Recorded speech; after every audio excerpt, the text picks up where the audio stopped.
which enzyme catalyzes a reaction that is bypassed in gluconeogenesis? So essentially, gluconeogenesis is just like the reverse of glycolysis. And like if we say that, this is our pathway A to B to C, this is glycolysis. Gluconeogenesis will just be backwards, like C to B, B to A. And sometimes the enzymes will be the same, but sometimes they'll be different. But the idea is that it's still reverse. But there is one reaction in particular that's not a simple C to B or B to A. It might be C to D to B, something like that, right? So we're going to talk about these and check all of the enzymes before we make our decision. So let's start with the first one, phosphofructokinase 1. This is the rate determining enzyme of glycolysis. This catalyzes the conversion of fructose 6-phosphate to F16BP or fructose 1,6-bisphosphate.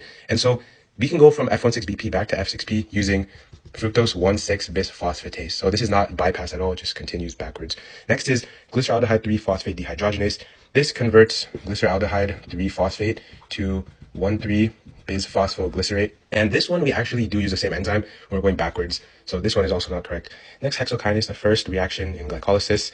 This goes from glucose to glucose 6-phosphate. This one, to go backwards, we use glucose 6-phosphatase. So this will convert that back to glucose. So this is also incorrect. Now finally, pyruvate kinase. This converts phosphoenolpyruvate to pyruvate.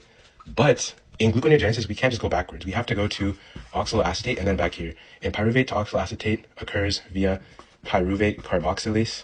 And then from oxaloacetate to PEP, we use phosphoenolpyruvate carboxykinase. So as you can see, it's not a direct pyruvate to phosphoenolpyruvate. It's like bypass, right? We go from pyruvate to oxaloacetate back to PEP. So D is going to be our answer.